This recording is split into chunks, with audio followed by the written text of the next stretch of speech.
Hello, my beautiful souls. Happy New Year and a huge warm welcome to the brand new Wild Sovereign Soul Show. That feels so good to say. This week marks a real turning of the wheel for us. Not only is it the new year, we've also rebirthed as the Wild Sovereign Soul Show, which is the first phase of our wider rebirthing of literally everything we do. Also, this week, Jonathan and I sit down together for the very first of our free-flowing conversations devoted to the wild sovereign soul path. It's challenging to live in this crazy modern world. The wild sovereign soul path is what we know will help. Each month, we'll be meeting live themes from the modern world head on, weaving together what we're consuming and creating, how wildness, sovereignty, and soul are showing up in our own lives, along with questions from our listeners and team, and the patterns we're seeing across our students and clients. In this episode, Jonathan and I reflect on 12 years of shaping this work. And on the moment, it became inconveniently clear that Wild Sovereign Soul wasn't just another rebrand. I mean, hey, we've been through a few now, but actually a naming of what has always been at the heart of what we do. Of course, everything we've been journeying with, along with you, over the past couple of years we've been mythical, is still absolutely true. We are still all about each soul living their own myth and the power of stories and archetypes to help us do that. And we'll be speaking much more about how this weaves with the wild sovereign soul path in a future episode. But for now, this conversation is one in which we focused on why the wild sovereign soul path is the antidote to this crazy modern world. Some of what we speak about includes the increasing pain and struggle that so many of us are experiencing right now, even more so than when we began this work back 12 years ago. The soul as the North Star, the choices that forge sovereignty, thawing bodies numbed by modern domestication, the moment that awakens soul through loss and love, and the ordinary places this path shows up in nature, in boredom, and in the decision to say yes or no when it truly matters. So listen if you have ever felt out of place in this modern world, sensed there was a truer life waiting, or wondered what it takes to actually live it. And before we jump into all of that goodness, if you have just arrived here, welcome. You've come at a very good time. If you've come back, welcome home. And if you keep finding yourself here without subscribing, your soul clearly knows what it's doing. Honor the call and go ahead and subscribe. And if you're struggling with the challenges of walking your soul path in this crazy modern world, and as you'll hear us talk about, you are certainly not alone, and your heart longs for guidance, kinship, and support, come join Unio, the community for wild sovereign souls.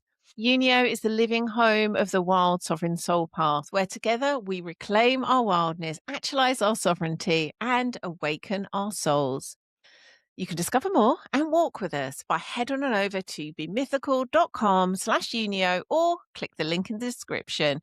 And if you're listening to this in the next month or so, when we have moved everything to Wild Sovereign Soul, it will be then at wildsovereignsoul.com/unio. And now back to this week's episode. Let's dive in. Hello, Jonathan. Here we are again. The first episode of the year, the first episode of Wild Sovereign Soul, and our first Wild Sovereign Soul show together. It's a tongue twister. Hello. Hello, many firsts indeed. And yeah, this just feels good. Feels right. This is right where we're meant to be. And yeah, looking forward to this. Me too. As I was waiting for you to join the studio earlier, I was pondering how this conversation, there's just so much depth and breadth we're going to get into. It's kind of almost like a course in itself. Like we are giving it all away, as it were. Well, let's see. No pressure, but that is my sense. There's going to be a lot in this. There's certainly much there.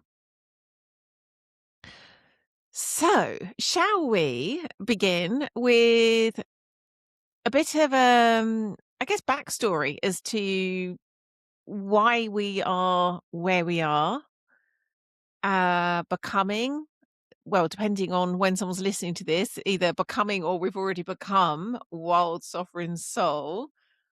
Uh, why is that? What's the story there? Do you want to take that away?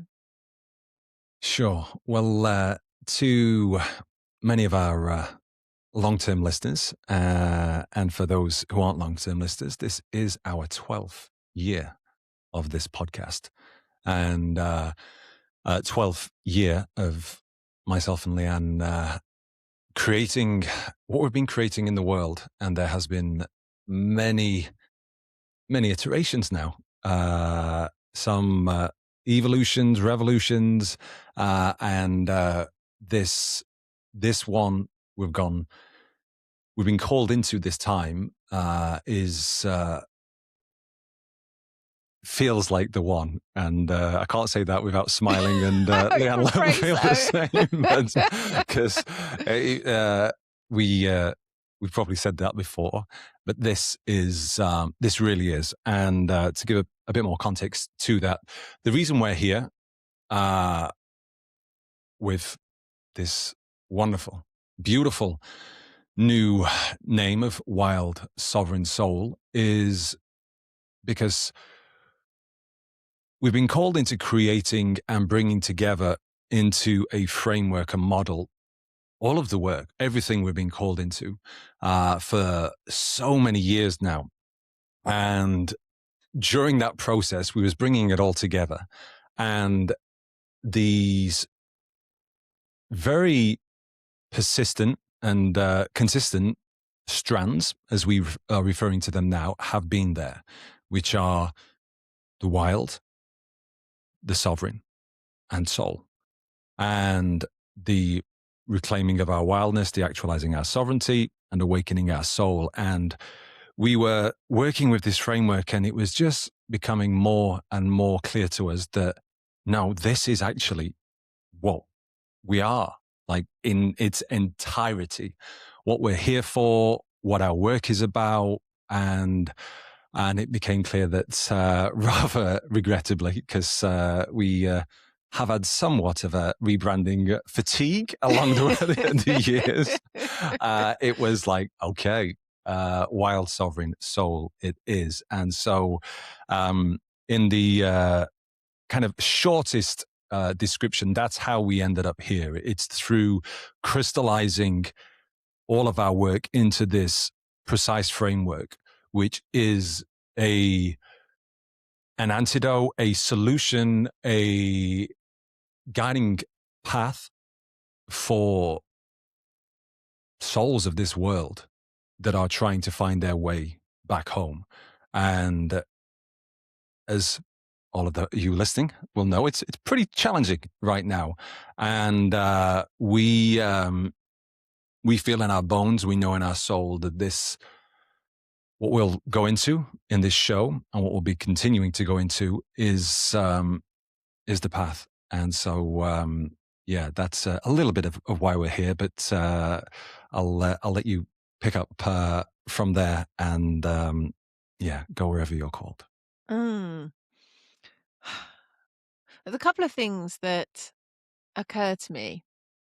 Um, One was when you were talking about the fact that this is, I think, is it our fourth rebrand or fourth brand, fourth name, fourth iteration? That's right, isn't it? So we've gone from, as though those of you that have been with us at the start will know, Fifth, isn't it? fifth.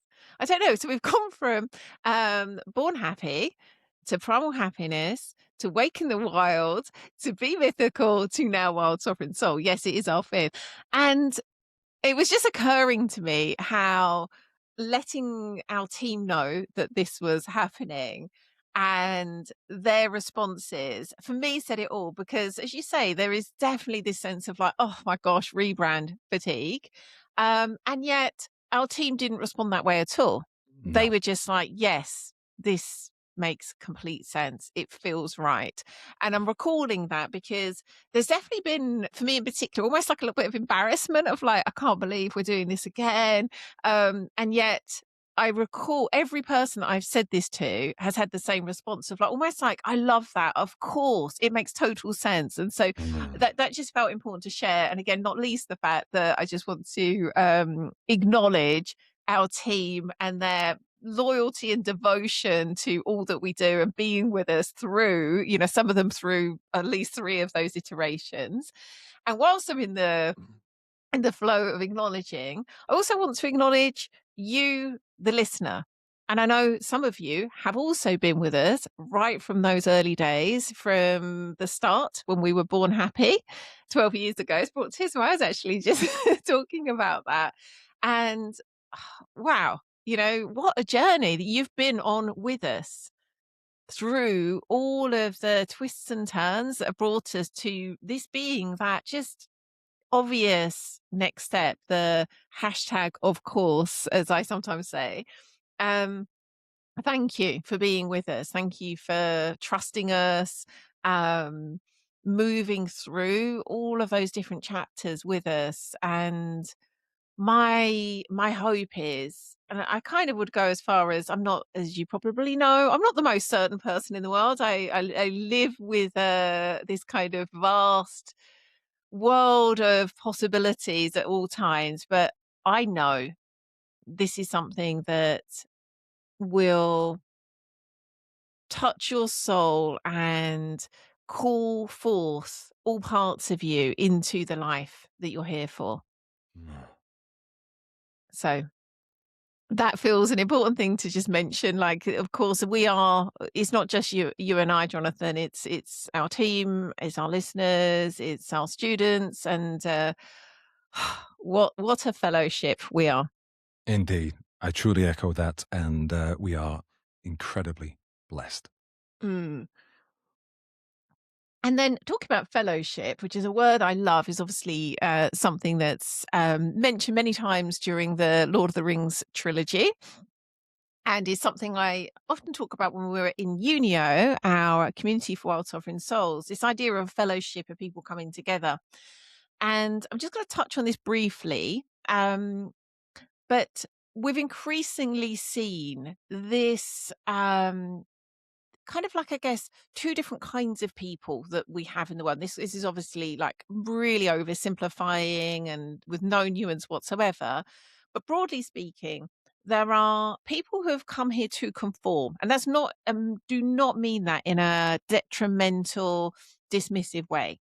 That is the path that their soul came for in this lifetime, to conform to the what's around them, the culture, the narratives around them. And then there's the divergence, which sometimes we also talk about as old souls, because I think to a large extent they're synonymous.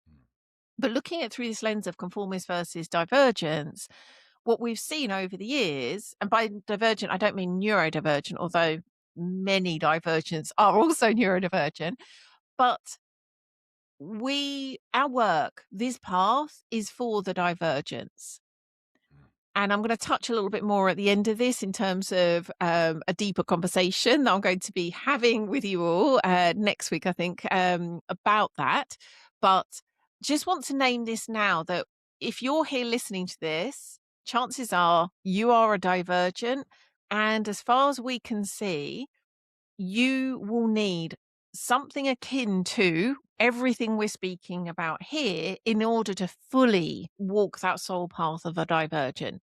It's important for you to know that this isn't for everyone, but it is for those of us that have come here to diverge from the mainstream path.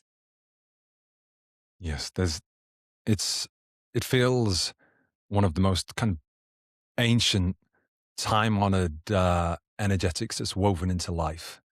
That for those who just either don't have the ability to conform, or just feel that call to diverge, or just find themselves diverging, there are people, there is a way, there's something that meets them, that helps guide them and support them on their journey. And yeah, we feel very blessed that we are able to help meet people on that journey. Because, of course, we too, both of us, are divergent ones. And we have been there for one another, and we are on the journey too. And we are living in some very interesting times. And we'll probably go into much more detail in other shows around this, but it can be quite easy to feel quite down or be impacted in maybe not the most positive ways about the way the world is at the moment. But in many ways, this is a breaking down of the systems of what's here. And this is a real opening. And there's so much possibility for all of us in these times. And yeah, there's some very, very good times to come. I just want to say that somewhat at the outset. We may get into that later on in this show, but we certainly will do in the shows to come.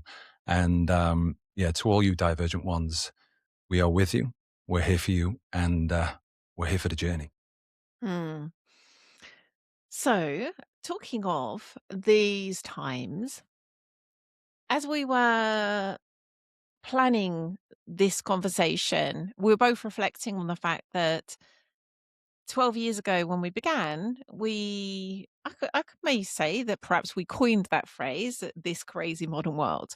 Um, and it's been with us, I think right from very early on in our work that it was clear that there was a context to the work that we do. And it is the fact that it is this crazy modern world. And to a large extent, at least part of the purpose of us doing what we do is to help people to live well in this crazy modern world. And what we've been reflecting on is that in just 12 years, things have changed radically. We could say things have become even more crazy. We have seen that, haven't we? The difference between when we began and now, the themes that we're talking about have only heightened. Do you want to say a little bit more about that? Because again, this is the context we are working in. This Some of the work we do would be true, whether we were talking, 100 years ago, 1,000 years ago, but some of them are very specific, precisely contextual to these times, and this time in particular, again, even compared to 12 years ago. So I'd love to hear you describe how you see, and again, you're better at this than I am because I spend so much of the time kind of in my rose tinted world, where you're much more like, this is how it is. So Such a beautiful world it don't hold is, back. Leanne. Um, yeah, so true. I mean, we already thought 12 years ago that we was in this crazy kind of hockey stick curve of change, and we had no idea how much more crazy this modern world was going to get. And yes, there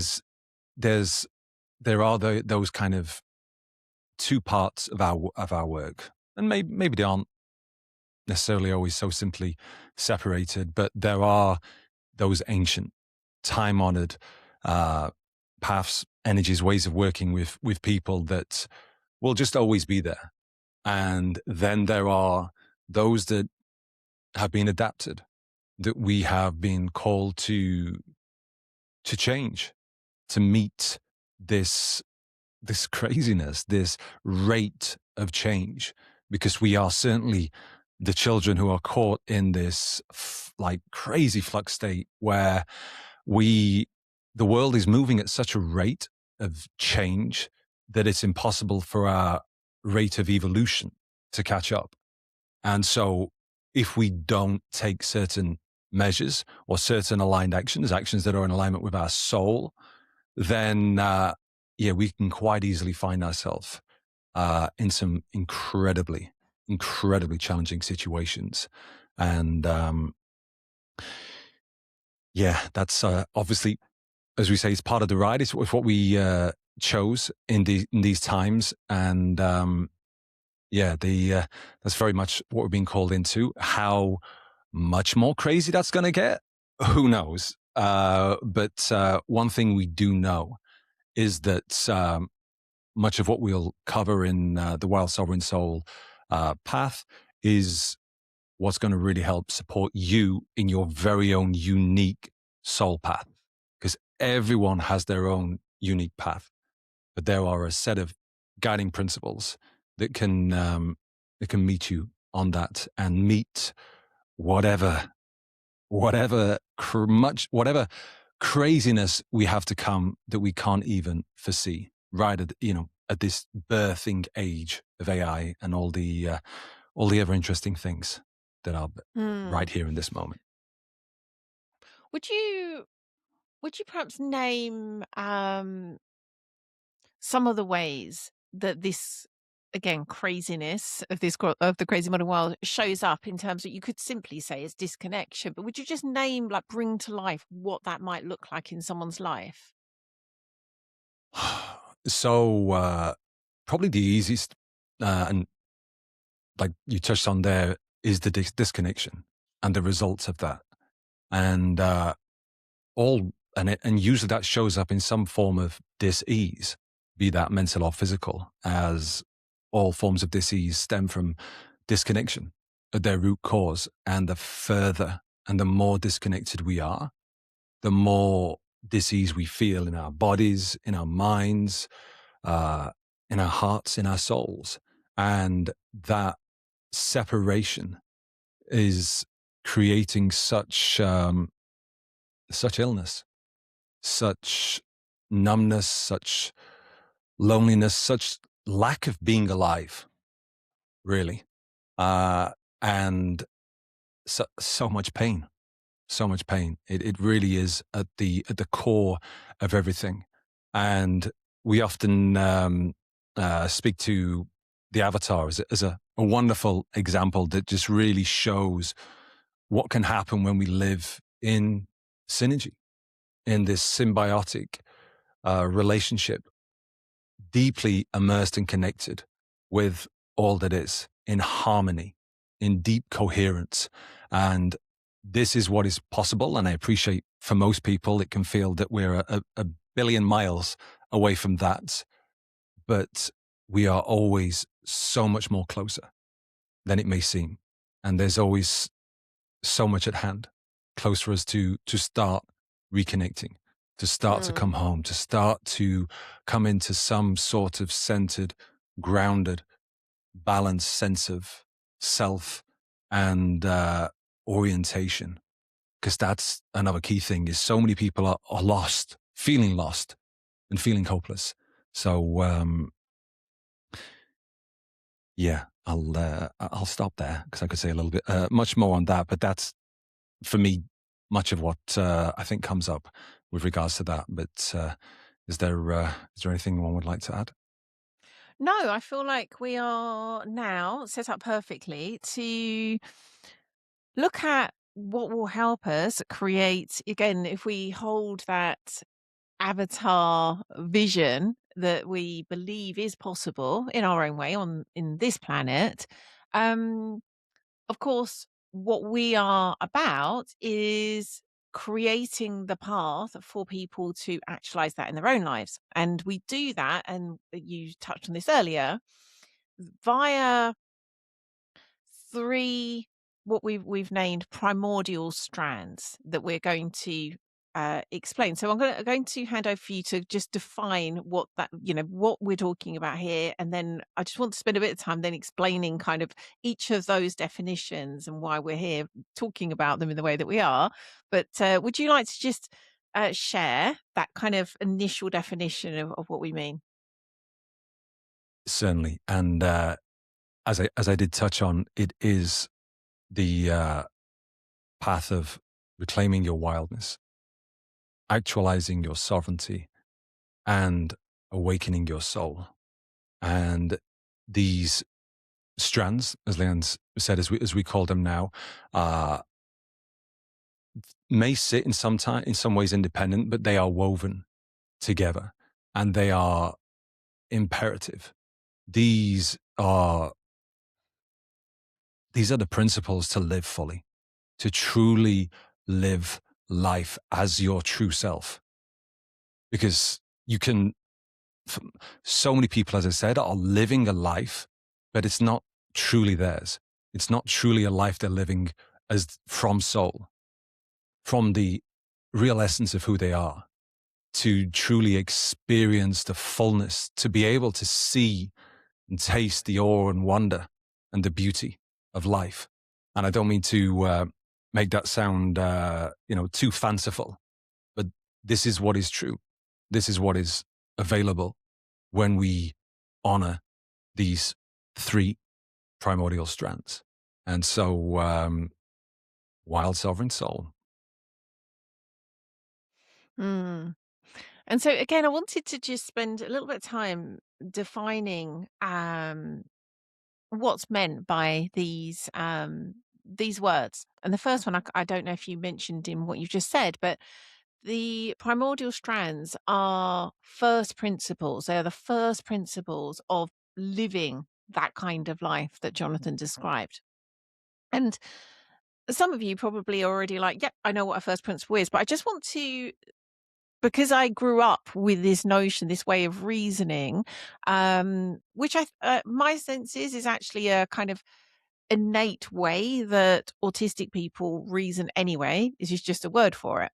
Um, but those of you who perhaps are less familiar with that term, first principles, it can be seen as the underlying set of assumptions that everything else is built upon.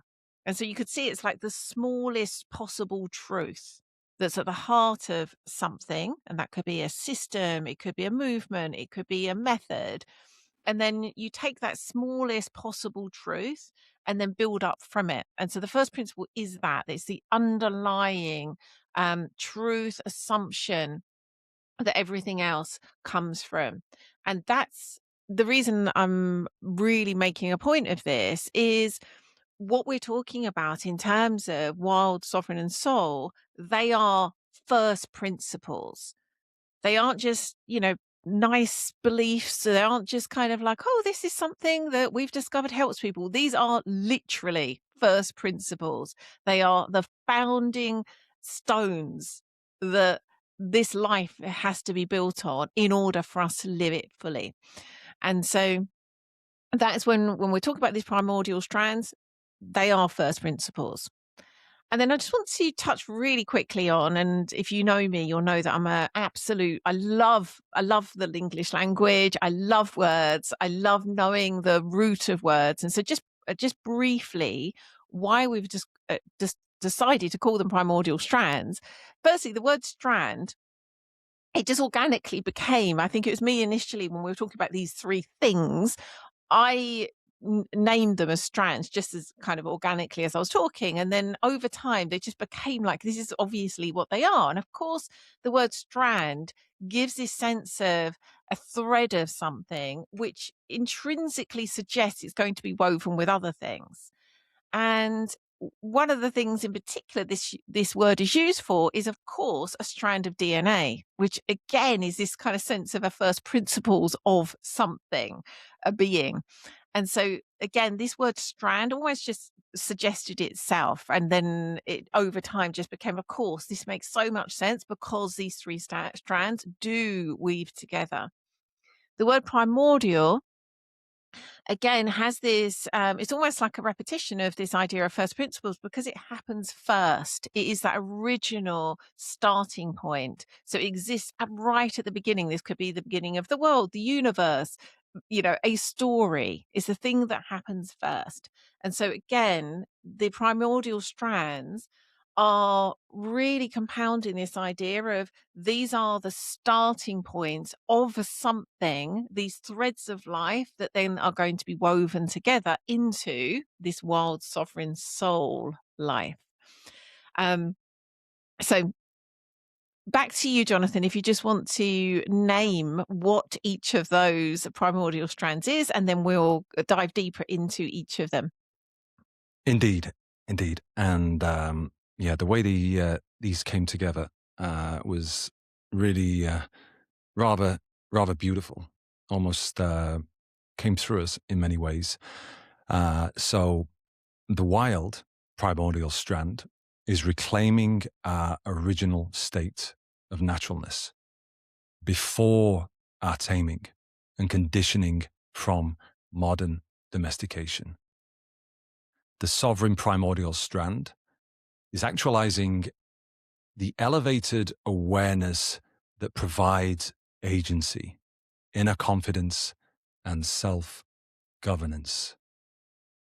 The soul primordial strand is awakening to the eternal, unified, unique essence of who we really are.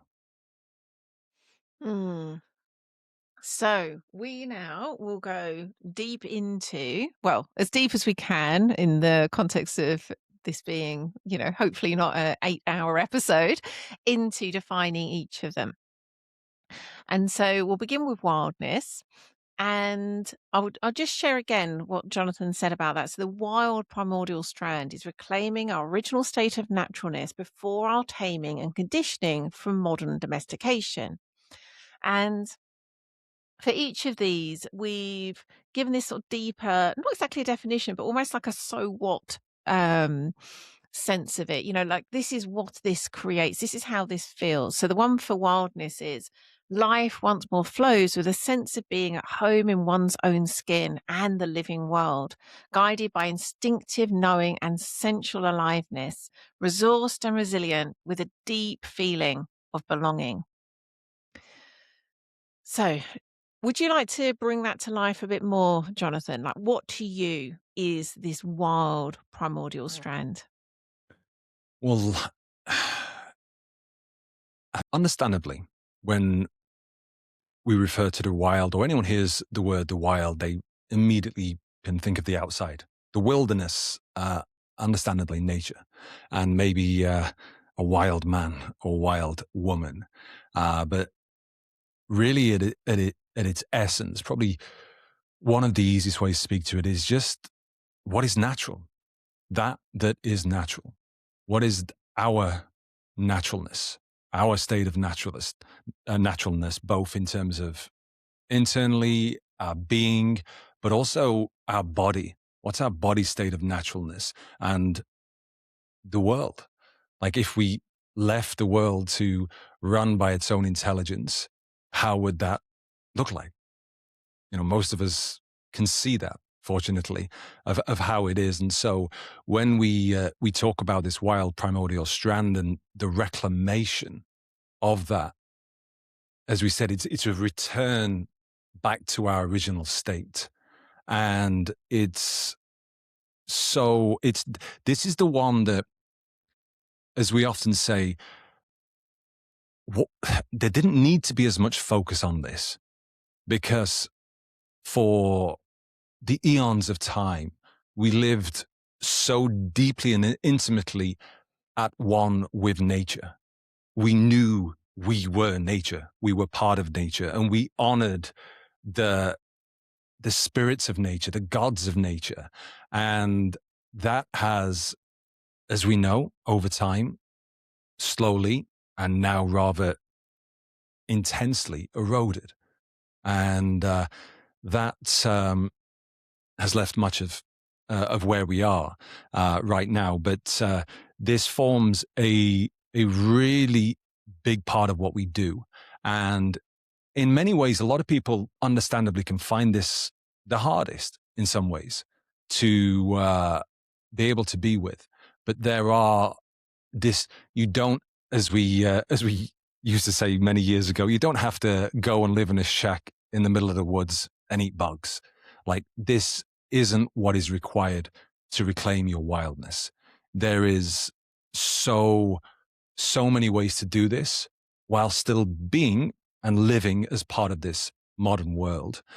But the reclamation of your wildness, the return to your original state, your state of naturalness, is essential if you are to move through the other primordial strands and honor the first principles of what we're speaking to here, to live your soul life and live it fully. So yeah, that's again, of course, much much more that can be said, but that's uh, certainly some of what immediately comes to mind is just to set that scene, because usually what comes up is what I just referred to. Mm. And as I think you just said, like, this is vital. This isn't a nice to have. This is vital in order to be able to walk our soul path whilst meeting the challenges of this crazy modern world. And the the first reason for that occurs to me is we like nothing really counts unless it has this flow into the material world, into our bodies, our physical forms, and then outwards into the world. And so, whilst, say, for example, someone might be like, well, I've got, sovereignty down, I feel very soul led. Unless we have this deep, intimate, immersed relationship with all that's natural, that physical um, aspect of ourselves and of life, it's just like it kind of does it really matter? Is it even real? Is it really happening? And that's a very kind of almost like quite basic way of looking at it, but I think it is as straightforward as that. There's other reasons too, but it's really is like this is where the rubber meets the road, quite literally. It's like where life actually happens is in this material world and the world of our bodies and the environment we're in. Um, but I'd love to hear your sense as to the other reasons this is vital. Just picking up from where you were speaking to then is there is this deep ancestral wisdom that is waiting, lying there, dormant in our DNA, waiting to be activated and actualized once we start to honor this first principle, this primordial strand of reclaiming our wildness. We all have this inner tracker, this inner original operating system that comes online, which again it's effortless. It doesn't mean it's not going to be uncomfortable at first, going through the motions of being in nature and not having a phone. And again, just say this, it doesn't always require reclaiming your wildness going into nature, but I'm just going to use this as an example. So when one would say go to a sit spot or go on a soul quest, spend any sort of extended period in time in the analog world, in the actual, arguably the real world that we are, which is analog, devoid of any digital connection or people, there is this uncomfortableness that many can meet. And there's others that are just an immediate, and the ease that starts to wash over and through their body. The key thing is it doesn't take long. Doesn't take long at all. Again, from doing many vision quests and running many vision quests, after just a few hours, one's body starts to really open. Well, it starts first of all to slow down. And the moment we start to slow down, we can open. And once we open, we can receive all that is there for us, and we can again have this come online. And so, I just want to speak to how effortless much of this can be once the Mm. initial hard aligned actions have been taken to honor the wild primordial strand. Yeah, there was as you're talking, I'm gonna sort of segue into a little story here.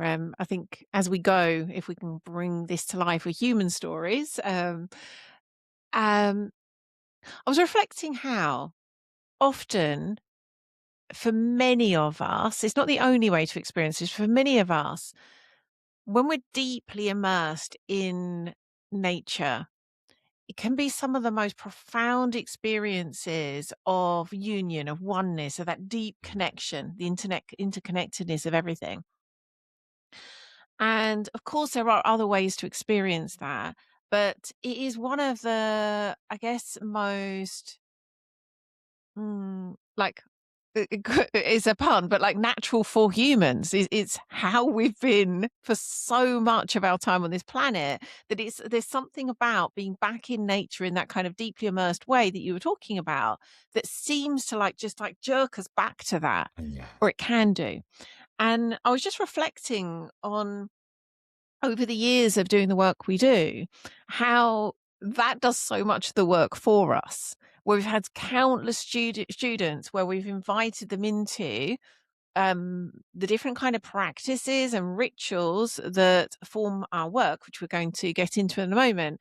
And even the simplest thing can suddenly awaken parts of them that they just did not know were there. It is so incredible. And I think so much of it is that like feeling of like, oh, I'm not just this separate little being going around the world. I'm part of all of this, and it's thriving with consciousness, life, guidance, support, friends, like it's all here for me.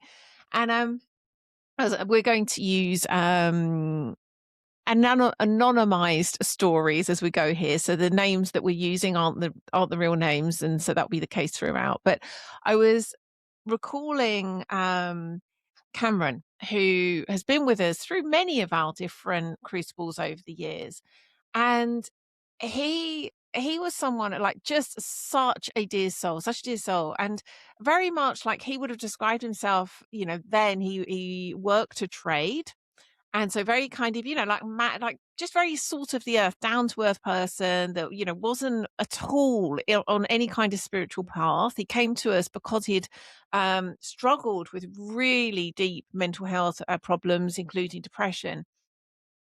And then I remember the difference it made to him, literally, of course, all parts of our work, but in particular for him, taking the invitations that we were giving to spend time in the wild in all different ways, and how it was just like waking up to parts of himself.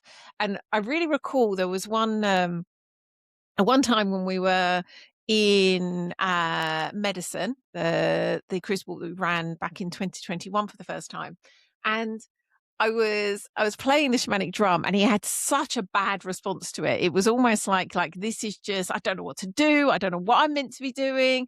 And to the point where he nearly left the crucible together as the very first ceremony. And he went from that, and again, I think this is largely because of the time he spent in nature, to just going so deep into that path himself, to actually making his own shamanic drum, being part of circles, doing that kind of work. And I think so much of that was the time, because he was someone who really embraced that connection with the natural world, didn't he? More than many do. And So much so. he'd come back to us with stories of things that had happened on his walks in the woods, and Some of the this. best stories. Oh my gosh. I mean, he's just such a great storyteller anyway, but just the magic of that time in just, again, local woods next to him just brought him back to himself. Mm. And again, he's one of many, but he's just one that comes to mind as just such a delightful example of the power of that.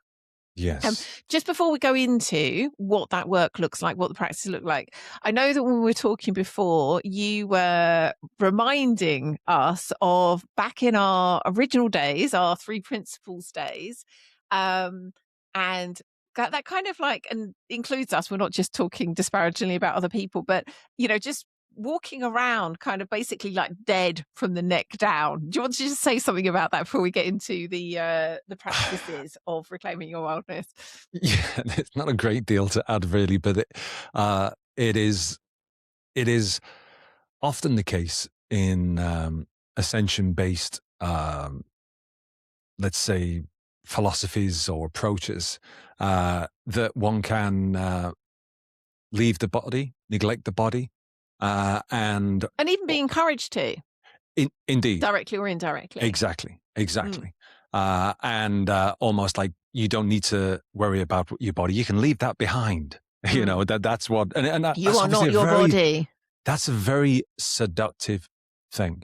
And it is true, you are not your body, but you have a body. And within that body is like a ship laden with all of just all of the wonder and wisdom and the access to so much. And so, yeah, there was that.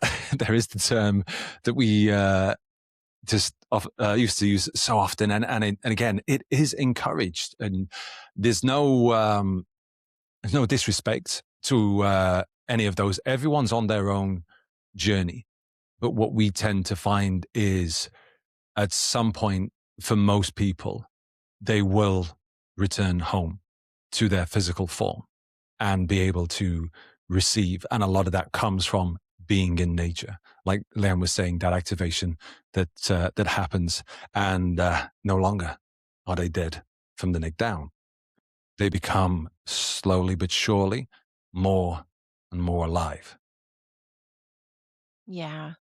Gosh, there's so many things I could share about myself personally when it comes to this primordial strand in particular, but in the interest of time, I won't for the moment.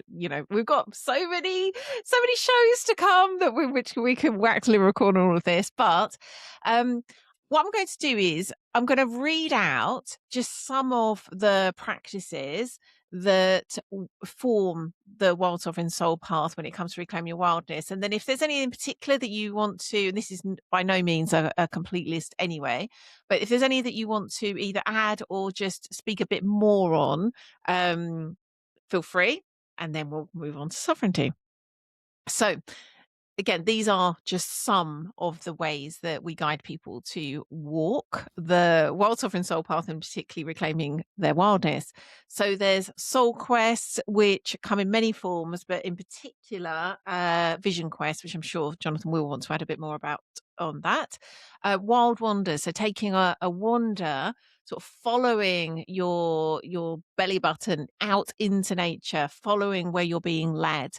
Having a special tree, a tree that becomes like, oh my gosh, everything, a companion, a guide, just there isn't even enough words I can use to encapsulate what this tree can become. If you've been listening to this show for some time, you've probably already heard me talk about the role of my oak in my own path. And I literally wouldn't be doing what I do. You can hear the emotion here already. I wouldn't be doing what I do without that oak and the relationship I've had with it and still have. Body-led movement, allowing your body to move as it wants to move. Menstrual cycle awareness, my goodness, like that one thing can be absolutely life-changing for a woman. Eating in a more wild way, and that could come in the form of foraging, hunting, fermenting foods. One of the things I absolutely love to do is fermenting. It's just so much. Again, just the fact it's wild life force happening in each jar. Incredible. So there's just some of the ways. But again, do you want to enlarge or add to any of that, Jonathan? I don't think in terms of the individual things, and there is, of course, much more that can be said of that, and we will do. But just to say that what you get to experience going on or taking part or connecting with some of the things that Lian was speaking to, you're able to bring back home. You're able to bring back into this modern world, this domesticated world that you live in. And that can be an illumination of your naturalness, of actually, okay, this is actually what's natural for me. And then you can practice that in your home. You don't always have to need to go out into nature. And that, I'll speak for myself personally, really being able to have that clear sense of what my original state is, my state of naturalness. What am I when I'm being my most authentic self? When you start to really get a taste of that, it's not like a light switch. It can be momentarily a state experience, but you start to get a taste a smell, a texture of it. And that's something that starts to grow. And it's something that you can really, really start to grow anywhere, because you have that touch point. And so being able to just be in your state of naturalness, just know, okay, when you're not, and then being able to just drop into the body. Because this is the thing, like we're saying, once you come back home to the body is nature. The body is home, and it will illuminate so much for you that doesn't always require that you go into nature. It will more than likely require that you need to disconnect from a few things. You do need to disconnect from your phone, from this modern world in some shape or form. Stillness, silence, presence. Presence is just about everything there is. It is the most precious thing we have. And when we come home to our state of naturalness, we come home to that state of presence, which allows us to be truly present to what is the gifts of our body, the beauty of life, the pain, the whatever it is that we are meant to be with. And that practice is something that can be, as I said, honed and aligned action that can be done and repeated time and time again in the intimacy and privacy of your own home, and doesn't need to be in nature. But of course, when you can get out into nature, please do. When you can, find a tree and have what I sense much of you felt when Lian emotionally just started to touch on that connection to her tree. When you get it, it changes everything. And also, just to finish quickly, is notice where you had any strong reactions to anything that Lian spoke to, just like Cameron had with the drum. That can be a telltale sign. You can obviously have a strong positive reaction, which is also a great obvious telltale sign. And sometimes you may have a numbness, but don't write off something because it's this really strong initial, no, not for me. Usually that can be some form of resistance or our inner protectors or something like that. So I just wanted to touch on that for any of you while Lian was running through that list that maybe had a big resistance to something.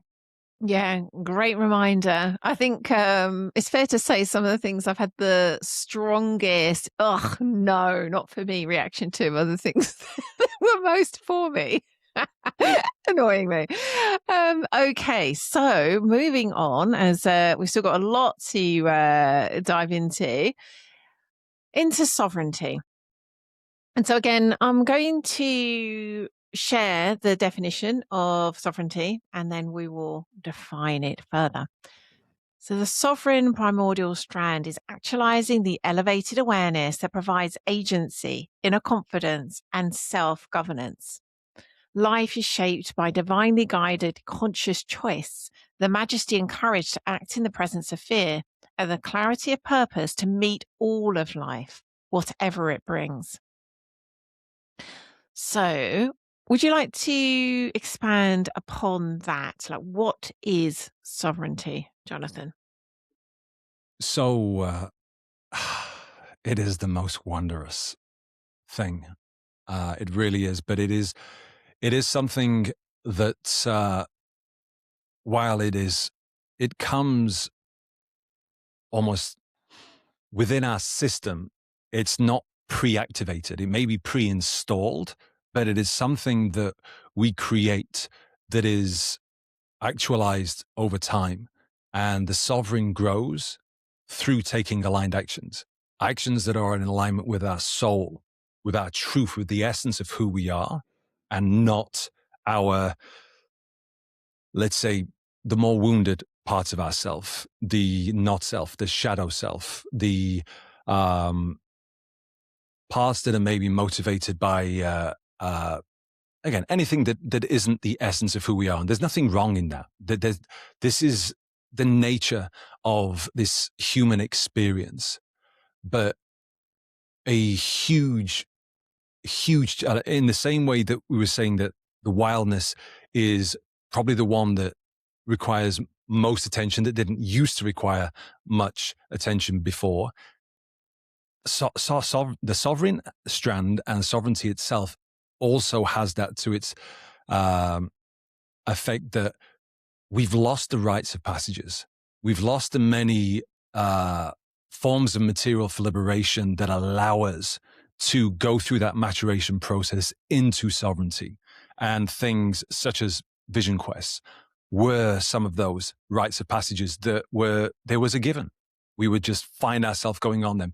Nature, life itself would guide and draw us into that because we were so immersed in nature and connected to our soul. And so, I'd love to just start there in just defining that, it isn't something that comes pre-activated, but it is pre-installed, but it is something in this modern world that we have to bring presence and awareness to take the aligned actions to start to go through that maturation process and start to really awaken and actualize our sovereignty. Mm. So moving into why it is so vital. And again, with each of these, they sound wonderful. You know, what you've just described, it's like, who wouldn't want that? And yet, I think, again, coming back again and again, like, why is this vital? Why does actualizing our sovereignty allow us to walk our soul path in this crazy modern world? And it's a funny one, sovereignty, in that in some ways it is almost like rewarding in and of itself. It is something that allows us to choose the other two primordial strands. I mean, they're very much all woven together anyway, as we've said. And sometimes the work, as you just gave the example of Vision Quest, the work of reclaiming our wildness also is so intrinsically linked with actualizing our sovereignty and requires sovereignty to even choose it. But it's so interesting, sovereignty, in that in some ways it is literally just a tool. It just allows us to do things. And yet, we were talking about this when we were preparing for this recording the other day. On the other hand, it is quite sexy. Like when you, when you think of someone who is sovereign, there is like it is one of the most appealing, alluring, sexy things that someone can be. And so I find that just an interesting thing about sovereignty, that in some ways it is literally just a tool that allows us to live life fully. And yet there is something just, so magnetic about a sovereign person, which of course is a rare person in this modern world. So anything else you want to add to why this is Just to essential? I say, didn't really even talk about why it's essential, but it just occurred to me to say that. just to tack on to the end of that, which is thank God, because the seductiveness of the shadow to not take the aligned actions to step into sovereignty is so strong that having it be sexy, as you described it, is a really helpful motivating factor, as well as Yeah. all of the many others. But anyway, I didn't actually ask saying that it's sexy is not answering the question of why it's vital. But the first, and I guess almost like the main reason, it's I don't know if any of these can be considered the main reason, but one of the key reasons it's vital is, as we've kept talking about, this crazy modern world is darn challenging to live in, let alone to walk our soul path in. And it is completely understandable that we will consider ourselves a victim to it. We will consider ourselves at the mercy of it. We will consider ourselves to have no power, no agency in the face of the challenges of this crazy modern world. Sovereignty is what changes that. Sovereignty is what allows us to recognize that we can not only meet the challenges of this modern world, actually see them as the way that we do become our true self. We can meet the challenges of this crazy modern world in a way that we are allowing it to forge us, to allow us to become ourselves. And it is sovereignty that creates that shift, is a real shift of perspective where I'm no longer a victim of this crazy modern world. I am sovereign and choosing these challenges in a way that allows me to become my true self.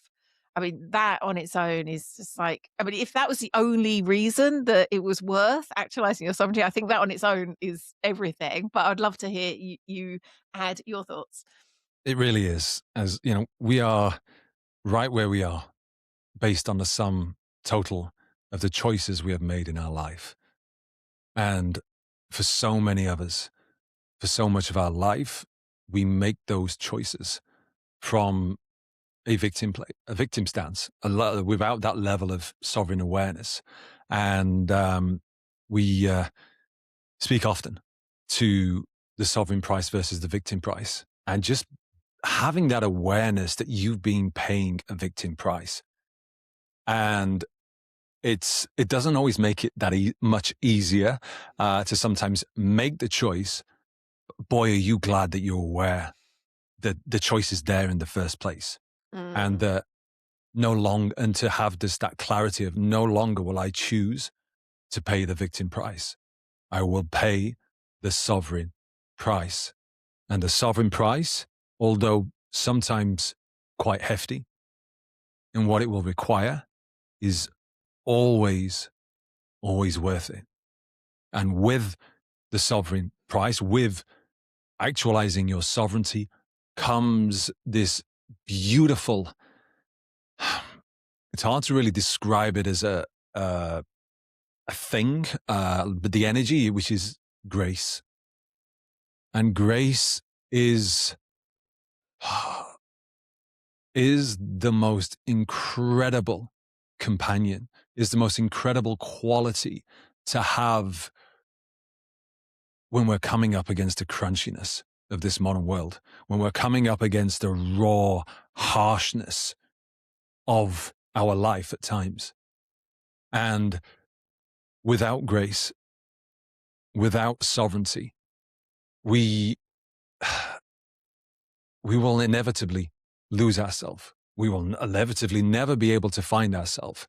And so, it's all about choice. And when we have that sovereign, it's like that compass, that elevation. It really brings it all home to us. And there's so much more we could say on that, but it is everything in terms of having you create the life you came here to create, and to honor the truth of your soul, of your heart, of what you long Mm. for. I was going to add one more aspect of why it's vital, and then we'll move into what does it look like? What is the work of becoming sovereign? Um, as I mentioned earlier, sovereignty is rare. Like a real, deep degree of sovereignty is exceptionally rare, and that makes this more challenging, with many things in life. Perhaps not perhaps not the primordial strands, but other things in life that we want to develop. We can look outside, and there's role models for that. They may not be people in our lives, but there might be celebrities. There could be people out there that we have as role models. Sovereignty is so rare, we lack role models. We were talking the other day how, people say, we really lack elders, which is true. But part of the reason we lack elders is we actually lack true adults, which, really is a synonym for someone who's sovereign. And if we lack true adults, true adults grow into elders, and we're lacking that kind of foundational part of someone even being a true adult. And what I've experienced myself, and what I've seen in so many of our students, there is something about that archetypal recognition of the sovereign that allows us to be awoken, activated, inspired by it, and it calls that in us forth into it. It is so magical to witness that, where it's like you start to invite people to touch it. It's not even create, it's because it's already there. This of course archetypes are in themselves pre-existing, but they start to bring into their mind and being this idea of this inner king or queen, this sovereign, and the qualities they have and the way they move through the world and the way they speak and the choices they make, and it becomes this role model for them. It's more than a role model, but it becomes this activation into that for them in a way that I just think it's like, wow, like pure magic witnessing that. And it is vital because of that, because it's not something that there's nothing else that's going to do the job of the sovereign. And yet there is this almost like secret kind of code that is just waiting for us to like discover. It's like that's the sovereign. And then when we realize what it is, it comes alive in us. And again, Mm. it requires the choices to actualize it, but there is almost like a blueprint that gets activated. And yeah, so magical. Anyway, moving into the work. And again, I'm just going to um name some of them, and then if you want to expand on any of them, let's do that. So there is, first and foremost, in some ways it's the simplest but the hardest practice of all, which is to choose to become sovereign. As you said earlier, Jonathan, sovereignty is so much about conscious choice. And there is that kind of initial choice to become sovereign, to step onto that path of sovereignty. And then from that point onwards, everything we do, every choice we make happens within that choice, within that context of I'm already on the path, and therefore it's the lens I look at life through. Um, and even when, and we'll talk a little bit about this in a moment, even when one is consciously choosing to pay the victim price, it's still happening within the context of sovereignty. There, of course, is a huge amount of healing and shadow work to become aware of what triggers us, the projections we're making onto the world, onto other people, and then meeting what lies beneath them, what's created that. There is developing a loving, truly loving relationship between that inner sovereign, which can be seen in this context as kind of like our inner parent and our inner child. Before this happens, and even when someone's doing really good inner child work, it can be actually what happens is the inner child actually just runs even more amok. It's kind of like, okay, great, it's all about me now. I'm just gonna, allow my fears and my needs to just take over. What happens when we're doing this through the lens of sovereignty is we start to develop that very strong sense of, again, a true adult who is able to meet the child, care for the child, listen to the child, but still be the leader of that person's life. Really, really important part of this work. And then, as we've touched on, a really important practice, and again, foundational practice of actualizing our sovereignty is to be able to illuminate when something's a sovereign price and a victim price. What would of these two kind of choice points, what's the sovereign price and what's the victim price? And then actively choosing which to pay, which again can sometimes be, you know what, I'm not ready to pay the sovereign price here. I'm going to consciously choose to pay the victim price, and I'm sovereignly going to choose to pay that. And it's not necessarily the choice I'm going to make forever, but right now I'm going to take the hit. I'm going to do the thing I know is not really aligned and know that I'm going to have to pay the price, but I'm doing that from a sovereign place. Or conversely, I'm going to really consciously choose to pay the sovereign price. I'm going to do the thing that's aligned, even knowing it could have, for example, people around me disapprove. I'm gonna pay that price because it's so important for me to do what's aligned. Um, so again, this is not exhaustive list. Anything that you want to add about the work and the practices of actualizing one's sovereignty, Jonathan? No, I think that felt pretty complete, for now at least anyway. But again, it just comes down to, in the simplest form, those choices. And the sovereign grows through taking aligned actions. And yeah, there's this is the simplest way of saying it, but there's so much more, and there's so much more we've actually said on this as well in previous podcasts on Mm, sovereignty. Just to say as well, but yeah, that feels enough for now. wonderful. And then coming to a story of someone that we worked with, we were reflecting before we recorded on, there's just so many examples we could give when it comes to our students who have really just, beautiful examples. We talk about the lack of role models. They've become role models of sovereigns to others. And we could have chosen so many. And then what we decided to focus on was a story of someone that I'm going to call Ellie. And coming in, unlike many people, coming into our work, she was already so sovereign in so many ways. Coming into elderhood, lots of success, lots of power.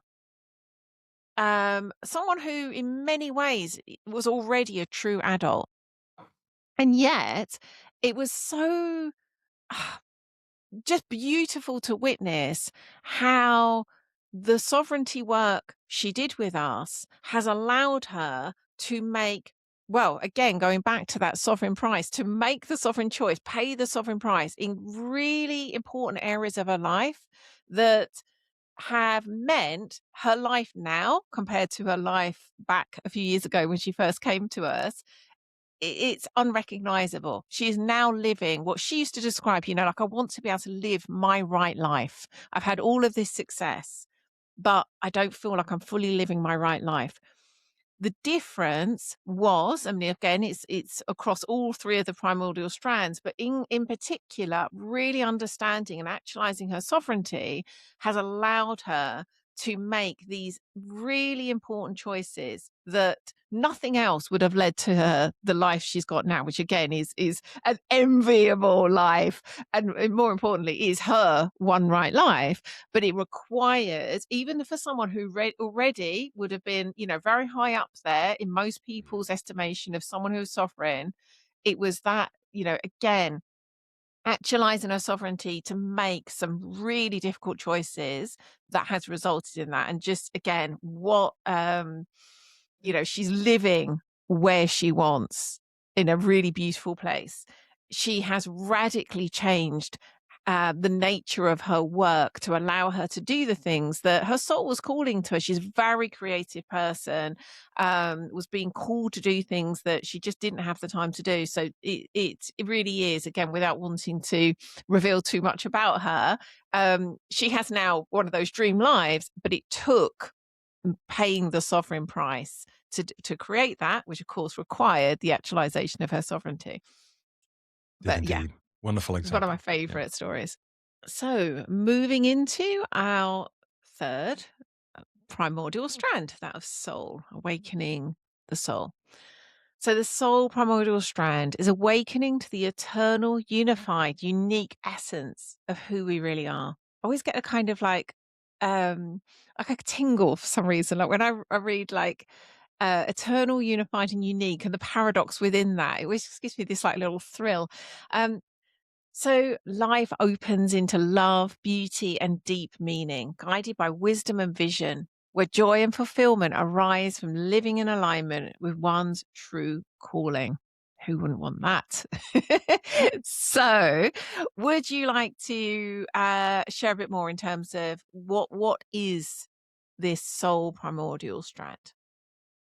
Well, this is, if there is the one, it's this one. The other two are really in support of this. And it's it's the most precious thing there is, really. It's who we really are. It's that what I sense and I judge, that tingle that you got, is what comes from your own soul. That truth that it feels when it's when those words land. And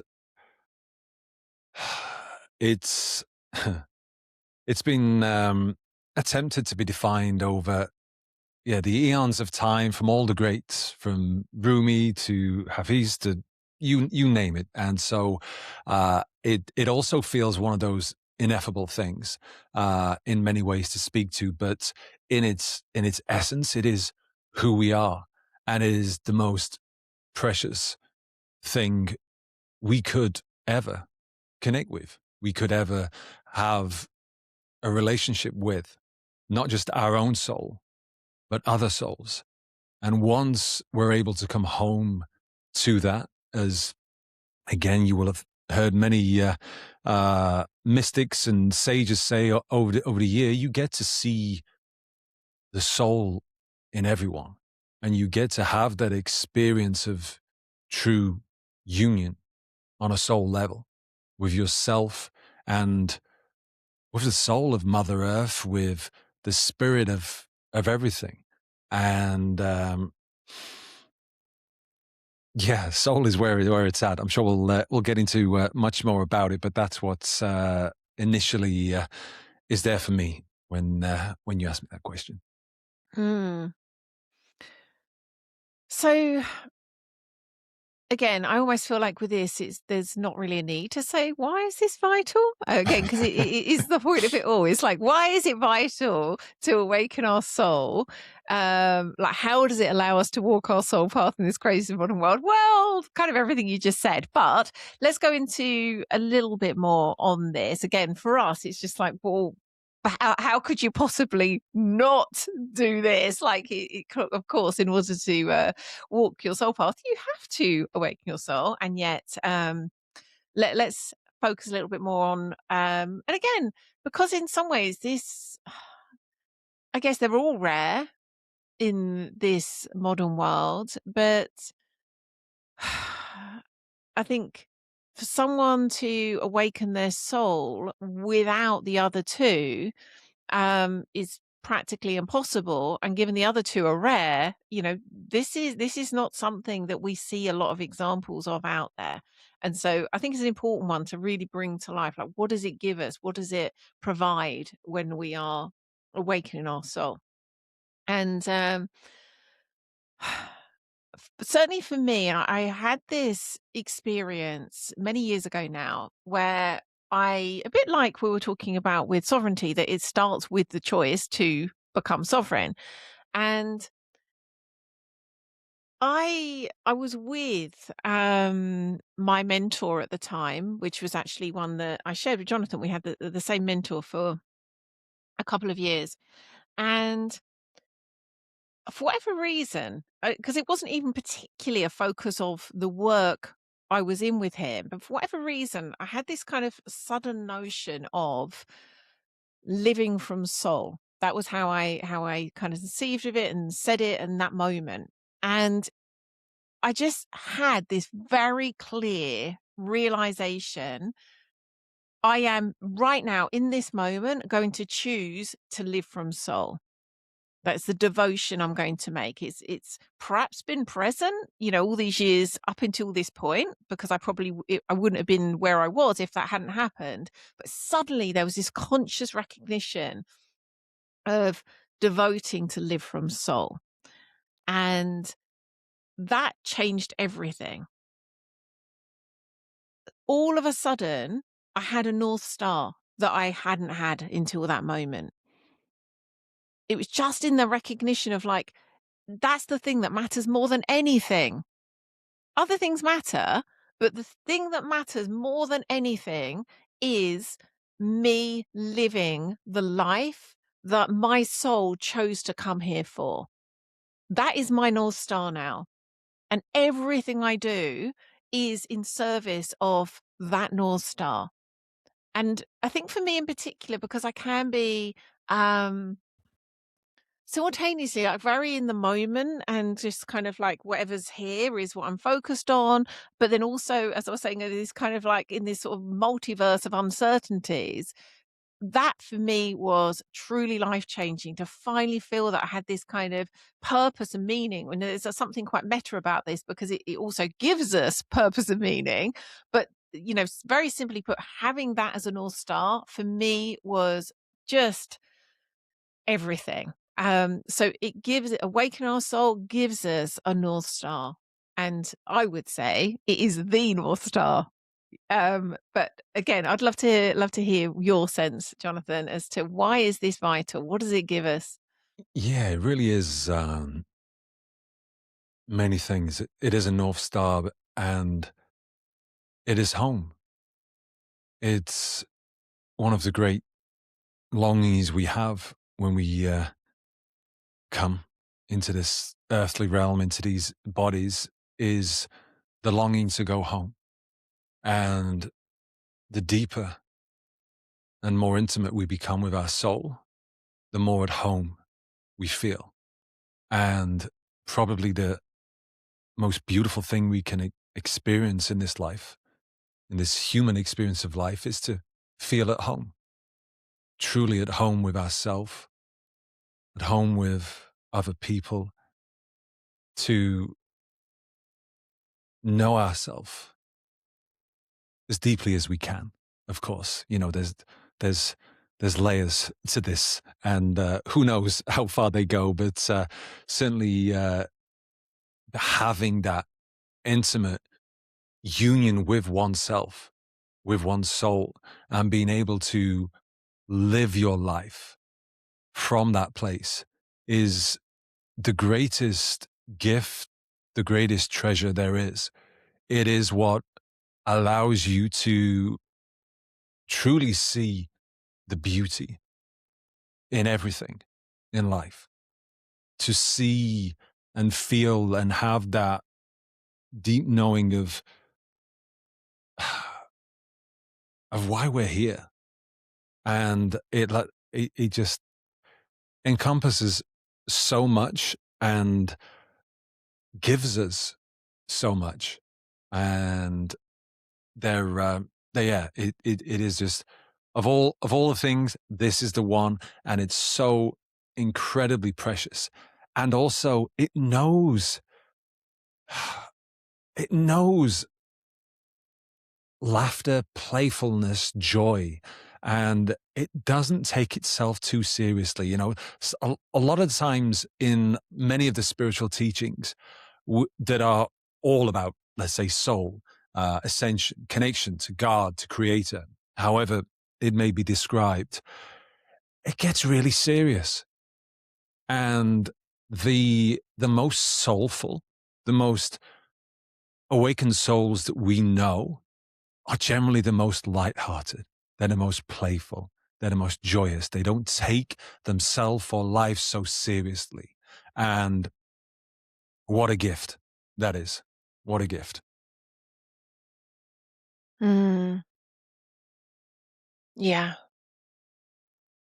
The the one that really has been present for me just recently is, and it links to what you're saying there about not taking life oneself too seriously, but there's something else beyond that, which is from this place of soul awakening, we we can journey through the ups and downs, the ruptures, the losses of life, and just meet them in a way that we feel as though like there is a meaning to this. This isn't just a random thing that's happening. This isn't a kind of, bad luck. There is something where we're kind of like simultaneously, it's not that we're bypassing it. It's not that we're just like, this doesn't matter, but it allows us to kind of see the beauty in that too, to see the God in that too. Um, and I think back to when my father died. I see in hindsight, this was what happened. It was like one of those just real, spontaneous moments of soul awakening where I was simultaneously I've spoken about this, many times on the show before, so I'm not going to kind of tell the whole story right now, but it just in this moment, it comes to mind as such a great example. It's quite an extreme example where my father was killed very suddenly under very shocking circumstances, and I was very present to that and feeling all the things one might feel about that, and then simultaneously just seeing there was just deep meaning and beauty, um, in that unfolding at once. And it was again, it was happening spontaneously. It was like the soul knew what it was doing, and it was kind of finally time to, like, give me this big wake-up call, which I think was also going back to what you were saying earlier about the kind of as we awaken us to our own soul, we also awaken to the soul of others. And it seems very much to me that it was my father's soul that was also kind of like just, almost like my father's soul and my soul, like together, like, come on, we've got to wake her up to there's something more to life than what she thinks there is. And it was this like big, tap on the shoulder, like, wake up, look at all of this. Yes, it is the worst experience you've ever had. And look, isn't it the most beautiful? Can't you actually feel the love at last in all of this? Um, so yeah, it's as you said, it is the most precious thing. It really is, and it's a beautiful example, and um, lead us into the what what it requires to awaken the soul, and there's the things we can consciously do, which we'll get into shortly, but it is so often those rupture points Mm. of when we lose someone so dear to us, or when something so dear to us is birthed into the world, that we we have these moments of soul awakening, these moments of, even if we've again done no work so called or anything like that, we just have this deep, intimate, beautiful connection. And even in the, again, it can be in the, I know when I lost my father, it was uh an incredibly challenging experience, but it was so incredibly beautiful. And that doesn't mean it's always the case for everybody. Just because myself and Lian were able to have that, so many people don't. But for my father personally as well, it allowed me to be with that in just the most beautiful way. And as I know we were speaking earlier, you had that a similar experience with Felix when you got to look into his eyes for the first time when he was born. There's like these moments that awaken us to something bigger, actually bigger than ourselves. It's strange because in some ways it seems at odds. We're talking about it being all about it's the essence of who we are, but also connecting to that allows us to experience something bigger than what we are at the same time. And yeah, those bookends are real catalysts for that experience of soul. Mm. Yeah, I love that you mentioned that because there's conscious practices we can choose into, and then there's the ones that we could say our soul has already chosen into. And then there is some choosing, in terms of like, am I going to allow this to awaken me? Am I going to allow this to do its work on me? Because of course we could be like, nope, this is the worst thing that's happened. I'm at the mercy of this. I'm actually going to become more closed. There is still free will here. But again, as you say, these sort of big moments of soul awakening are often kind of thrust upon us. And then we can either allow them to do their work or not. And then alongside that, there is, and then I think there's also, it's worth saying, and I think your father's death is an example of this. So my father's death is an example of, to a large extent, I was living pretty much like just completely dead to soul. You didn't even exist. And so it was very like a spontaneous soul awakening when he died. For you, you'd obviously been on this path for many years when your father died. And so for you, it was much more of a conscious choosing to allow it to further awaken your soul. Certainly. Like Um, I'd lost people very near and dear to me prior to that, and it was a very different mm, experience from the one I had with my dad. Where like you said, for me, I don't think unless I'd been on the path and the journey I had, I would have been able to have that. I mean, who knows? mm. But my sense is, yeah, there's a clear distinction there between yours and my experience. Yes. And I think the yours, and the same example for me when my mother died 4 years after my father, and then also when I've lost animals since, it definitely was much more of a choosing to allow this to kind of deepen that soul awakening, as opposed Mm, to this being kind of a spontaneous yeah, thing. yeah, like you said, more of Mm, more of a conscious opening. yeah. And then I think it's also worth saying, and again, there is so much kind of entwining between the work of the three strands, but in particular, many of the practices we spoke about earlier in terms of reclaiming your wildness are also awakening your soul practices. Again, talking about going on a soul quest, spending an extended period of time in nature is absolutely one of reclaiming one's wildness, but it almost always will awaken one's soul too. And so you get two for the price of one.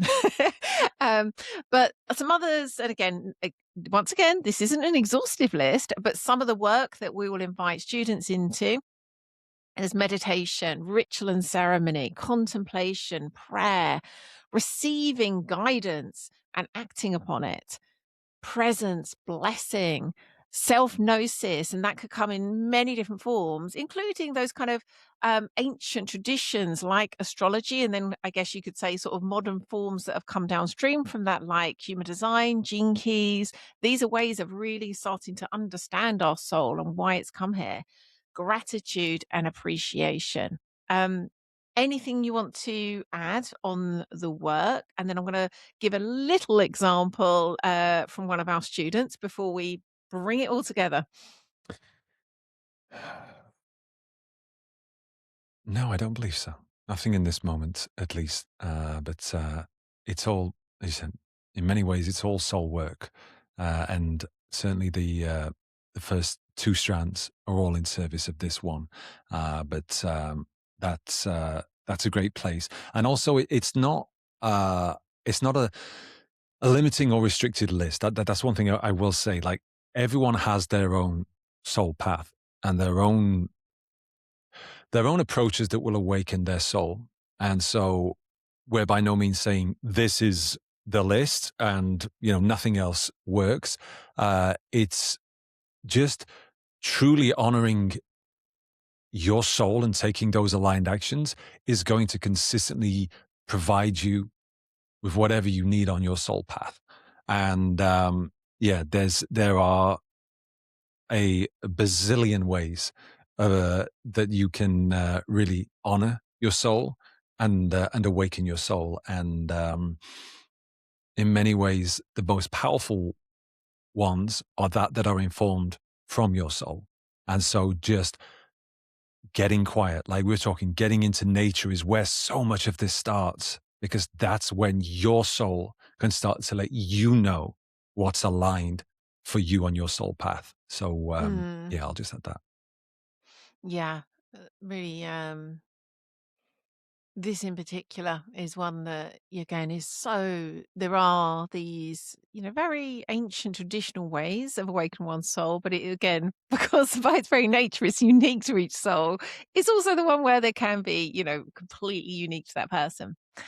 Um, so the student I'm going to share a little bit of their story. I'm going to use a pseudonym, but she's definitely someone who'd be more than happy for me to use her actual name, but we'll call her Victoria. And my goodness, what an example of someone awakening their soul and being this like shining star as an example to others of what that looks like. And so Victoria, when she first came to us, she also joined us, just like with Cameron, we were talking about earlier, in our crucible called Medicine. So 5 years ago now. And when she came to us, she, the way she would have described her life and has described her life in various testimonials and things of that nature is, she was living in this way where she was obsessed with making money, obsessed with being a success, was in a marriage that, really wasn't fulfilling. They weren't happy together. He's a beautiful man, but, it just wasn't right for either of them. Was just working ceaselessly, very lonely, just in so many ways. Like, her life was not an aligned life for her. And she is this incredible, powerful, magical, creative, just beautiful soul. But her life did not in any way, shape, or form correspond to that. And she was working as, I guess you could say, a coach, but very much again, like, how there's that almost cookie cutter. This is what it means to be a coach. And, I'm a high performance coach. Fast forward 5 years of I guess more than anyone, you could say she has thrown herself at the work of becoming a wild sovereign soul more than perhaps any other example we could give. I mean, my goodness, the sovereign prices she has paid, the depth of work she's done with us, just, so incredible. And again, it has the rewards to show it. Her life now, she just sent me the photos. Actually, I don't know if you've seen them. She sent me the photos this morning. She's just done a photo shoot, and oh my gosh, like, as an example, like literally as a picture of her soul, they are that, just filled with beauty and roses and sexuality and sensuality and creativity and artistry, because that's her life now. She is, I mean, I don't think you could even use the word coach to describe the work she does with people, just deep, soul activating, enlivening work. And, again, after all those years of just chasing success and money, she now has it, but doing the work that her soul came here for. She ended the marriage she was in. And again, not at all wanting to make it sound like, is anything wrong with him or her? They just weren't suited together, but they are now, free to live the life that's right for them. Yeah, there's just so many ways I could just describe, this is an example of someone whose soul is awake and is calling them over and over again into more of that, more aliveness, more beauty, more love. And so, yeah, just it brings a big smile to my face talking about her, because, yeah, the world needs more of that.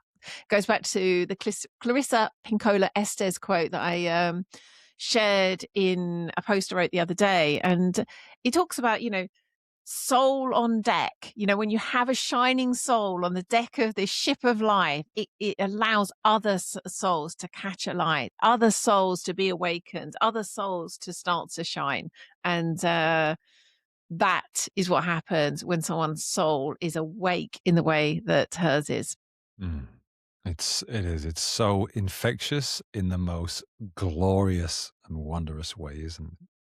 Yes, it really is. And I'm sure anyone listening has probably guessed. If they know who she is, they'll know exactly who I'm talking about. um, okay, let's now put it all together. I'm going to hand over to you. What does it mean to be a wild sovereign soul? So, in all three strands are reclaimed and actualized and awakened and weaving together. What does that mean? It means a great deal. Uh, one of the things that comes to mind, to heart, soul, is what we've spoken to quite a bit, and that is to live fully, to truly live fully, and also to die complete. I had this as I just said that, then I was connected to someone who I follow, and he shared a beautiful story about his father who was passing, and he was dying at the time, and he was choosing how to die, and he said to him, "Son, I don't know if I've ever really showed you how to live fully or truly." But he says, "I'm going to show you how to die," and there is just something Oh. so powerful in that. And as it happened, he had really showed him how to live anyway. But that sometimes when there's that latter part of that living fully and dying complete, that's when we're connected to soul. That's when we can die, really letting go with peace in our heart and our mind and our body, even if it feels too soon, even if it feels abrupt, even if we don't feel like we're ready.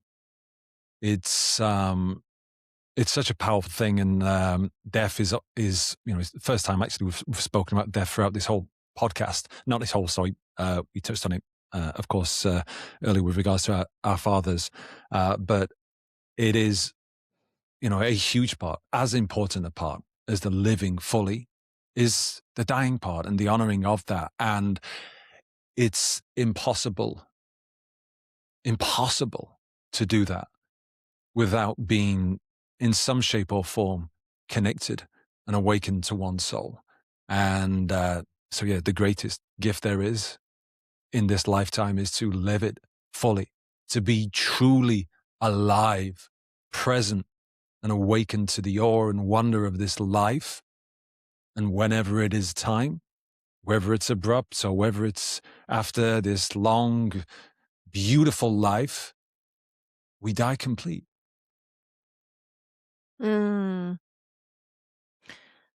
So this is going to sound nowhere near as beautiful and evocative of what you've just shared, but I feel like this is an important thing to add. And what I'm about to say is, I kind of wish I'd said this right at the beginning, but maybe it's perfect that it's now that I'm saying it. So everything we've spoken about in terms of reclaiming our wildness, actualizing our sovereignty, and awakening our soul, as you've heard, we've spoken about them as an experience that kind of one has, and we've spoken about that in all kinds of ways. And Jonathan's just spoken about the experience of becoming a wild sovereign soul. So all three primordial strands, kind of fully alive.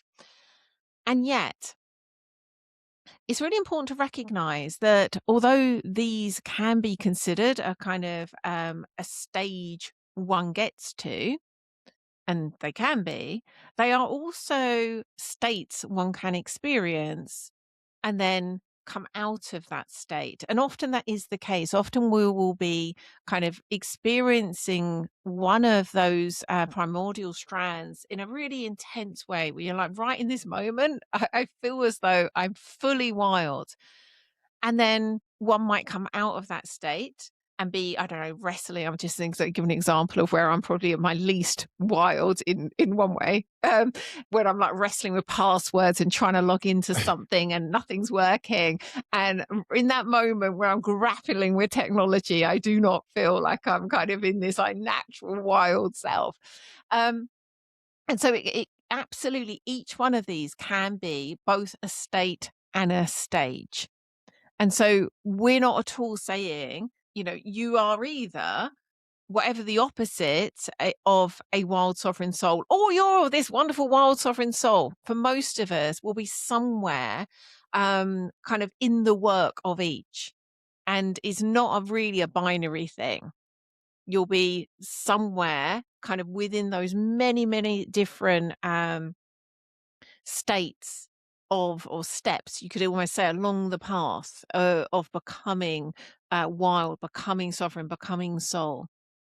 And as one moves through those, I guess you could almost say you're like, the more times you have that experience, that state of sovereignty, little by little, it becomes a stage. But of course, that's sort of made up of many stages, some of which we're in the work of, not some of which we are in the work of really defining and distilling that.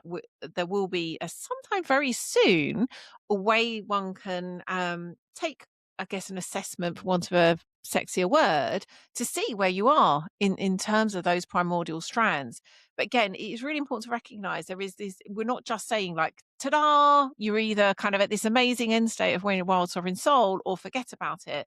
You will be move in and out of these states and gradually move through those stages. And yeah, it's of all the paths one could walk, I can't think of anything more glorious. So we are coming to the end of this experience, this journey of becoming a wild sovereign soul. What would you say to people listening? I would invite them to honor whatever they are curious about, whatever is calling to them. We've covered a lot in however long we've been going now, and it's our curiosity is such a key thing for us in this world, and it's the thing we lose first, really, when we become fearful. Fear, one of the first things it robs us of is our curiosity, and so if there is something that's resonated, that's really touched you in your heart, your soul, your body, your visceral response, a good one, an unpleasurable one, maybe spend some time just being with that. Spend some time in contemplation, asking, what is there for you with this? What is it that your soul is calling you into?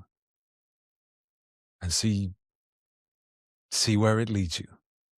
And if it doesn't, if there isn't anything that comes through, be patient. That's the other thing that's that's one of the main things, again, in this modern world. We like that patience. We also like the ability to be with boredom. And as we've spoken to before on the show, boredom is such a precious energy. Allow yourself to go out into nature and become bored. Become bored. Allow yourself to brush up against that threshold of boredom. And at some point you will pierce that threshold, that veil.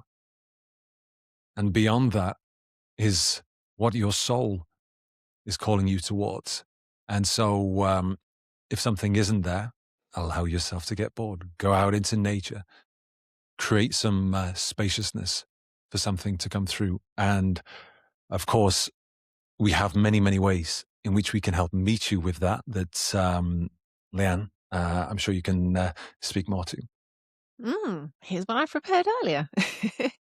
It really delights me to, anytime I speak about Unio, I mentioned earlier, it's our community for wild sovereign souls. And I think we've just hit the 2-year mark for when we first began Unio. And Unio, as with everything else that we do, has gone through evolutions, and it really is just such a special place. I talked earlier about that sense of fellowship, companionship, kinship, of journeying our wild sovereign soul path with others. And that's Unio. That's what it provides. And so if you're feeling called to walk your wild sovereign soul path in the company of others, that's the place to start. And there's lots of things I could say in terms of what you'll get, but primarily it is, again, that sense of kinship, but also the guidance of Jonathan and I as you're walking, as you're having challenges come up, as you're like, what on earth do I do here? I'm in this kind of dichotomy of like, do I choose this or do I choose this? bring it to us, bring it to the guidance circle, and we'll meet you right there. So the link for that is bemythical.com/Unio. We also very soon, hoping in April, we'll be releasing our brand new Wild Sovereign Soul Crucible. Name yet to be made known to us. It's probably going to be a 3-month course, so probably going from April to July.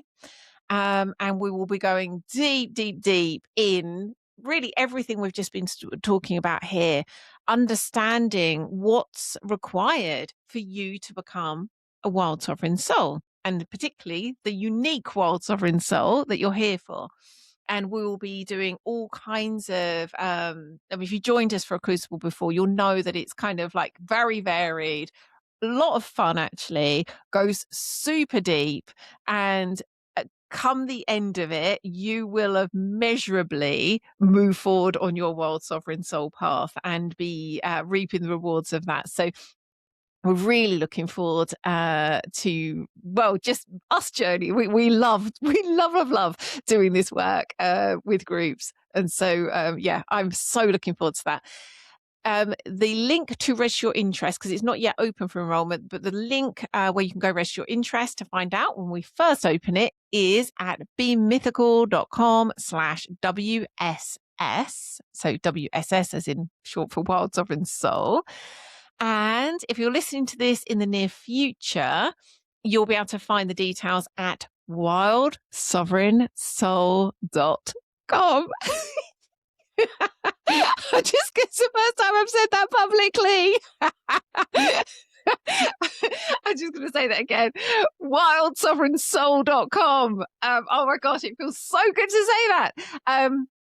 And so I don't yet know what page it will be, but of course, you know, we will soon be all rebirthed at wildsovereignsoul.com. If you go to that, if again, at any point after probably the next month or so, and you will no doubt be able to find quite easily that course that I'm describing. And then finally, if you would like to join me live to go deeper into something we touched on earlier about whether you're a conformist or a divergent. And again, if you're listening to this and you've made it this far, I am almost certain you are a divergent, but there's some more other things you might want to know about that, which are vitally important to you walking your wild soul path. Come join me on Friday, the 30th of January at 2:30 GMT, so British time. And it'll be a huge amount of fun, but also, again, going really deep into this, again, a soul choice to come here in this lifetime as a divergent and what that means, what that's calling to you, the challenges of that. We'll be journeying through that together. And that's on our YouTube channel, youtube.com/@bemythical, at the moment, at least. Of course, in the very near future, it will be at Wild Sovereign Soul.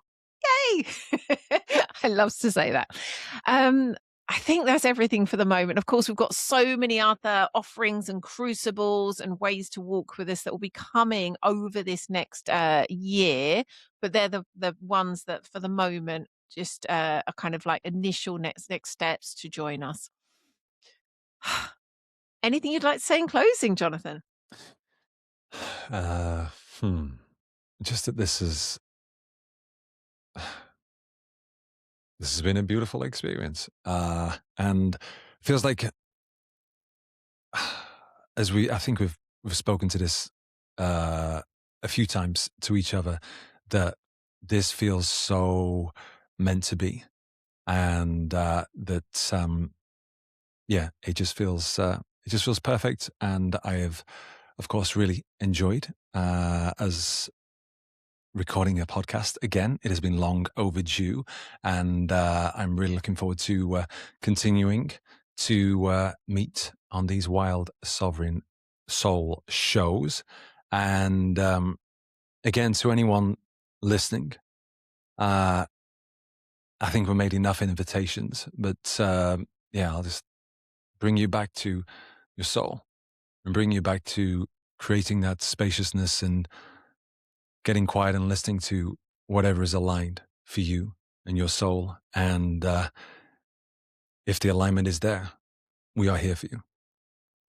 We are here for you to help, guide, support, and meet you in any way that's aligned. Lian has just shared a few of those, and those are just a few. We have so many wonderful things that are coming shortly. And I certainly am very excited to get into all of those with you. But for now, I will leave it there. This has been a pleasure. Yeah, there isn't talk about living the life of a wild sovereign soul. It's having the opportunity to do the work we do, create a conversation like this, talk about these things that are just like that is for me personally in this moment, that's living my own wild sovereign soul path. And there is nothing I'd rather do. Me neither. Mm. So, thank you so much to you listening, your wild sovereign soul that brought you here.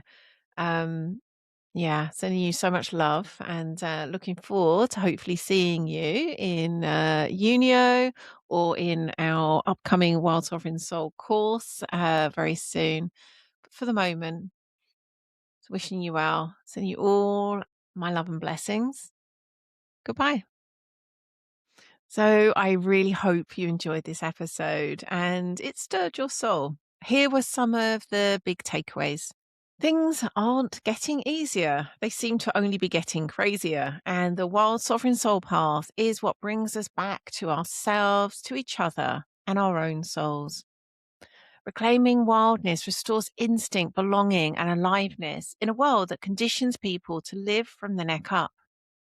Sovereignty always asks a price, and choosing it reshapes how fear, agency, and challenge are met in everyday life. I mean, not just changes, radically transforms. When the soul becomes a lived North Star, it reorientates life towards meaning, integrity, and deep fulfillment. And as I believe I said in the episode, it does change everything. If you would like to hop on over to the show notes for the links there at bemythical.com/podcast/532. And as you heard me say earlier, if you're struggling with the challenges of walking your soul path in this crazy modern world and your heart longs for guidance, kinship, and support, come join us in Unio, the community for wild sovereign souls. You can discover more and join us by hopping over to bemythical.com/Unio now. Let's walk the path home together. And if you don't want to miss out on next week's episode, head on over to your podcasting app or platform of choice, including YouTube, and hit that subscribe or follow button. That way, you'll get each episode delivered straight to your device auto-magically as soon as it's released. And in some way, you're also really helping us to continue this show, which again now is in its, well, coming up to its 12th year. It really helps us to get the message out there. So you are helping us too by subscribing. Thank you so much for listening. You've been wonderful. I'll catch you again next week. And until then, I'm sending you all my love and blessings as you walk your own wild, sovereign soul path.